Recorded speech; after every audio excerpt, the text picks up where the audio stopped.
Get ready with me pour aller voir mon amie imaginaire. Elle est totalement réelle, elle existe. En vrai, on dit une amie virtuelle, mais amie virtuelle, ça fait vraiment pitié, je trouve. Je sais pas vous, mais moi, quand j'étais au collège-lycée, c'était grave normal d'avoir des potes Twitter. Des gens que tu rencontres sur Twitter et ça devient tes potes. Sauf que tu les as jamais vus. Et du coup, moi, je sais plus comment, j'étais sur Twitter un jour. Et il y a une fille, je sais même plus sur quel tweet, je sais même plus par rapport à quoi, qui cherchait quelqu'un pour l'aider à apprendre le français. Du coup, j'ai dû répondre à son commentaire où je sais plus du tout ce que c'était. Et de fil en aiguille, bah, on est devenues copines. Et quand je vous dis ça, ça s'est passé il y a des années et des années. Le truc, c'est qu'elle habite à Londres, moi à côté de Paris. Ça fait des années que je suis pas venue en Angleterre, du coup, j'ai jamais eu l'occasion de la rencontrer. Elle, une fois, elle est venue dans le sud de la France, mais on s'est loupé. Enfin, on s'est jamais vu. Vraiment, je sais même plus quel âge j'avais exactement quand on s'est rencontrés. Enfin, rencontrés, du coup, on est devenues vraiment copines. Genre, on a des vies graves différentes, mais je sais pas, on était, tu sais, il y a des gens, t'es connecté.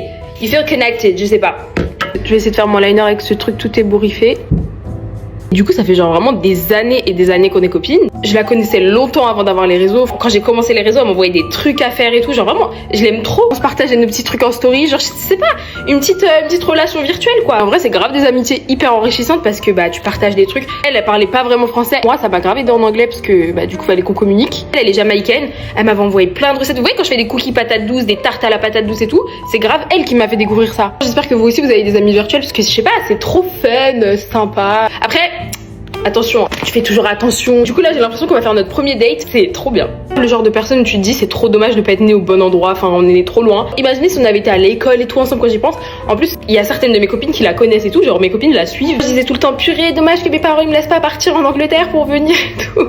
Je suis choquée que ça arrive enfin, parce que ça fait tellement longtemps. Je crois que elle a choisi un café à l'est de Londres. Elle voulait le tester depuis longtemps, donc elle m'a envoyé grave des adresses en plus à faire sur Londres. Vu que ça fait vraiment longtemps qu'on se connaît très bien, mais je sais pas, c'est quand même stressant.